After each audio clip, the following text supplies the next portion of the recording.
আসসালামু আলাইকুম। Turning point with Fahia YouTube চ্যানেলে আপনাদের স্বাগতম। এখানে আপনারা পাবেন job circular, job exam notice, job exam suggestion এবং জব প্রিপারেশন রিলেটেড বিভিন্ন ভিডিও। তো প্রতিদিনের মতো আজকেও আমি বেশ কিছু আপডেট নিয়ে হাজির হলাম। ভূমির পরীক্ষা হচ্ছিল না, আমাকে অনেকেই বিভিন্ন সময় প্রশ্ন করতেন। ভূমি কিন্তু তাদের পরীক্ষার তারিখ প্রকাশ করেছে এবং সবচেয়ে হট সার্কুলার যেটা ছিল খাদ্য অধিদপ্তর, এই পরীক্ষাগুলো কবে হবে সে সম্পর্কে এবং হাই স্কুলে যে শিক্ষক নিয়োগ দেওয়া হবে এর মান বন্টন এবং পদ সংখ্যা কত থাকতে পারে এই নিয়ে বিস্তারিত আজকের ভিডিওতে বলবো। তো ভিডিওটি না টেনে সম্পূর্ণ দেখুন।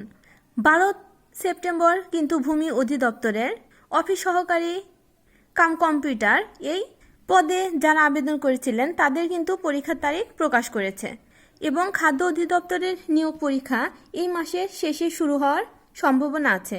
ইতিমধ্যে একটি পদের পরীক্ষা অনুষ্ঠিত হয়েছে এবং উপখাদ্য পরিদর্শক এবং সহকারী উপখাদ্য পরিদর্শক এই দুইটি পদের পরীক্ষা কিন্তু আগামী মাসে ইনশাল্লাহ অনুষ্ঠিত হবে।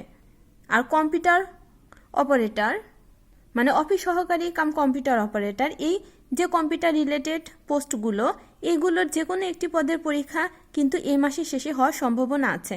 তো আপনারা সেভাবেই প্রস্তুতি নিন এবং হাই স্কুলে যে শিক্ষক নিয়োগ দেওয়া হবে এই শিক্ষক নিয়োগে পদ সংখ্যা থাকবে প্রায় 2000-এর মতো। আর এটা কিন্তু 200 মার্কের লিখিত পরীক্ষা হবে, মানে এমসিকিউ পরীক্ষার পর কোনো প্রকার লিখিত পরীক্ষা অনুষ্ঠিত হবে না। এমসিকিউ পরীক্ষাটাকেই লিখিত পরীক্ষা হিসাবে গণ্য করা হবে এবং এরপর 50 নাম্বারের ভাইবা অনুষ্ঠিত হবে।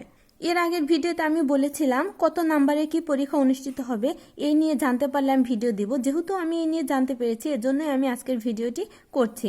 ইতিমধ্যে পিএসসি কিন্তু পদ সংখ্যা সংগ্রহ করেছে এবং এই নিয়োগের কার্যক্রম দ্রুত সম্পূর্ণ হবে।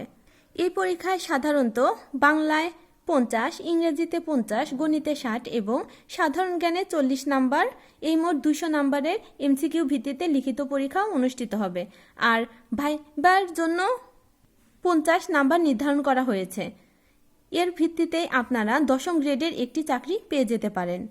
তো এই যে সময়টুকু আছে এই সময়টুকু কাজে লাগান, হতে পারে এই সময়েই সরকারি নামক সোনার হরিণটি আপনার হয়ে যেতে পারে।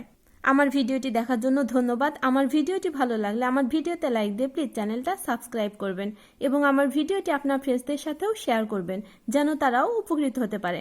আল্লাহ হাফেজ।